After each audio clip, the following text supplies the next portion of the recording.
السلام علیکم ورحمۃ اللہ وبرکاتہ۔ اوتھینٹیکیشن آف اسلام میں خوش آمدید۔ کیسے ہیں آپ سب؟ امید کرتی ہوں خیریت سے ہوں گے۔ حج اور عمرے کے حوالے سے میں نے اپنے چینل پر بہت ساری ویڈیوز اپلوڈ کی ہیں جو میرے سننے والوں کو بہت پسند آئیں اور آپ سب کے حج اور عمرے کے سفر میں بہت معاون اور مددگار ثابت ہوئیں۔ حج پہ جانے والے خواتین و حضرات بھی سب سے پہلے عمرہ ہی ادا کرتے ہیں، تو خواتین کے عمرے کا طریقہ بھی میں نے شیئر کیا۔ اس کے علاوہ عمرے کا آسان طریقہ کمپلیٹ دعاؤں کے ساتھ بھی شیئر کیا، گھر سے نکلنے سے لے کے حرم پہنچنے تک کیا کیا اعمال کرنے ہیں، اور بہت سارے وہ مسائل آپ کے ساتھ شیئر کیے ہیں جو حج اور عمرے میں ہمیں درپیش آتے ہیں۔ حج پہ جانے والے خواتین و حضرات اپنے حج کی تیاریوں میں مصروف ہوں گے، تو حج کی تیاریوں میں کیونکہ ایک اہم تیاری یہ بھی ہے کہ حج کے مسائل کو سیکھ کے سمجھ کے جائیں، حج کو اچھے طریقے سے ادا کرنے کا طریقہ سیکھ کر جائیں، کون سے موقع پر کون کون سی دعائیں پڑھنی ہیں، کس طرح اپنے حج کو ادا کرنا ہے، اور حج کے مسائل کو سیکھ کے باجماعت نماز کے مسائل، وضو کے مسائل کو، احرام کے مسائل کو، سعی کے مسائل کو، سب مسائل کو سیکھ کے سمجھ کے جائیں، تاکہ یہ اہم عبادت ہماری جو حج کی ہے، جو زندگی میں ایک بار ہر مسلمان صاحب استطاعت مرد اور عورت پر فرض ہے، ہم اپنے حج کو اچھے طریقے سے ادا کر سکیں۔ تو اس لیے اپنے اس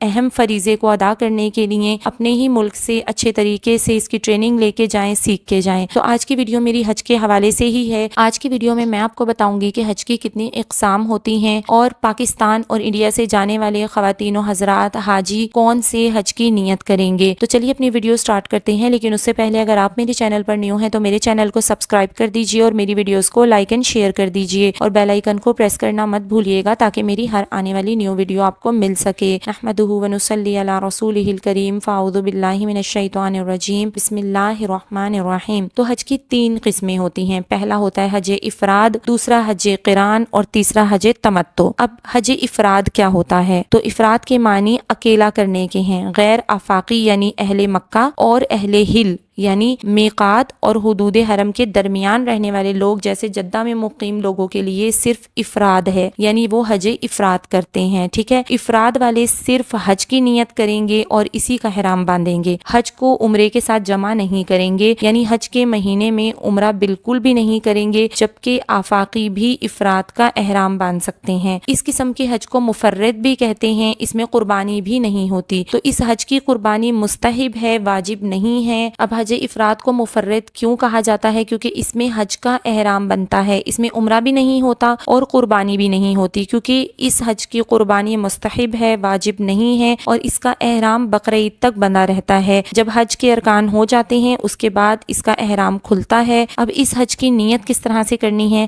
کہ اے اللہ میں حج کا ارادہ کرتا ہوں یا کرتی ہوں، آپ اس کو میرے لیے آسان فرما دیجئے اور میری جانب سے قبول فرما لیجئے۔ میں نے حج کی نیت کی اور اس کا احرام باندھا خالص اللہ تعالیٰ کے لیے، صحیح ہے۔ اب دوسرا حج ہے حج قران۔ قران کے معنی 2 چیزوں کو ملانے کے ہیں، یعنی حج قران میں ایک ہی ساتھ حج اور عمرے کا احرام باندھا جائے گا۔ پہلے عمرے کے ارکان ادا کریں گے، لیکن عمرے کی سعی کے بعد حلق یا قصر نہیں کریں گے، صحیح ہے، بلکہ طواف قدوم اور حج کی سعی کرنے کے بعد بدستور حالت احرام میں رہیں گے، یعنی کہ جب ہم حرم جائیں گے تو ہم جو طواف کریں گے اور سعی کریں گے وہ ہمارا طواف عمرے کا طواف نہیں ہوگا، بلکہ وہ طواف قدوم ہوگا، اور جو سعی ہم کریں گے وہ حج کی سعی ہوگی، صحیح ہے، کیونکہ حج کا احرام باندھ کر نکلے ہیں نا ہم، تو حج کی سعی ہوگی، صحیح ہے۔ تو طواف بھی کر لیا، سعی بھی کر لی، لیکن ہم حلق یا قصر نہیں کرواتے، اس میں ہم حج کے دنوں تک حالت احرام میں رہتے ہیں اور پھر حج کے ارکان ادا کر کے حلق یا قصر کروا کے پھر احرام کی پابندیوں سے باہر آتے ہیں، ٹھیک ہے۔ حج قران کرنے والوں پر قربانی بھی واجب ہوتی ہے،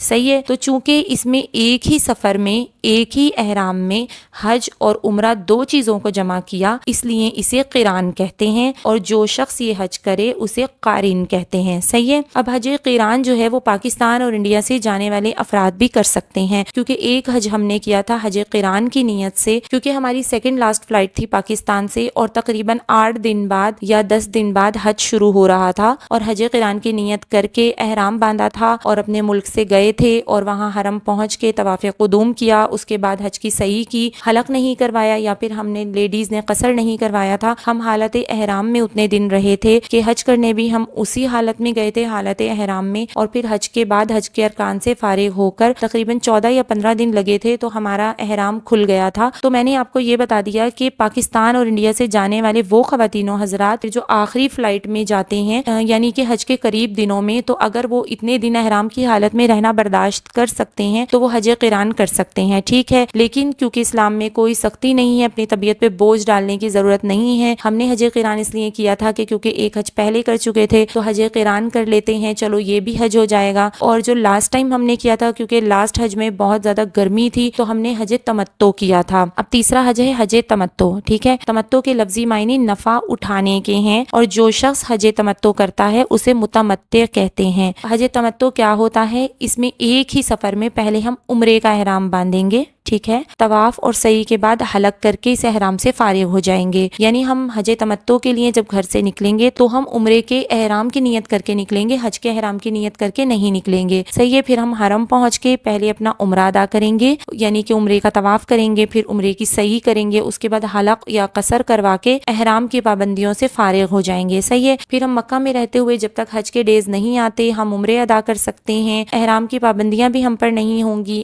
ہم نے جا کے مسجد عائشہ سے احرام باندھا اور مسجد عائشہ سے احرام باندھنے کے بعد جتنے مرضی عمرے ادا کر سکتے ہیں حج کے دنوں تک، لیکن پھر جب حج کا وقت آئے گا تو ہم حج کا احرام باندھیں گے، ٹھیک ہے، کیونکہ ایک ہی سفر میں دو عبادتیں اس میں جمع ہو گئیں، ٹھیک ہے، یعنی دو عبادتوں سے ہم نے فائدہ اٹھا لیا۔ یعنی پہلے ہم نے عمرے کا احرام باندھا، گھر سے نکلے، مکہ پہنچ کے عمرہ ادا کیا، عمرے سے فارغ ہو گئے، اس کے بعد جب تک حج شروع نہیں ہوتا تب تک ہم عمرے ادا کر سکتے ہیں، جتنے مرضی طواف کر سکتے ہیں وہاں پہ رہ کر۔ پھر جب حج کے دن قریب آئیں گے اور پھر حج کا احرام جب ہمارا بندھے گا تو اس وقت ہم حج کا احرام الگ سے باندھیں گے، کیونکہ ایک ہی سفر میں دو عبادتیں جمع ہو گئیں، اس لیے اسے حج تمتع کہتے ہیں۔ تو جس طرح میں نے بتایا کہ حج افراد والوں پر قربانی واجب نہیں ہوتی، مستحب ہے، حج قران والے قربانی کرتے ہیں اور حج تمتع والے بھی شکرانے کی قربانی کرتے ہیں، ٹھیک ہے، یعنی کہ جو قربانی حج تمتع کرنے والے حج سے فارغ ہونے کے بعد کرتے ہیں وہ شکرانے کی قربانی ہوتی ہے، ٹھیک ہے، وہ قربانی نہیں ہوتی جو ہم سالانہ قربانی کرتے ہیں، وہ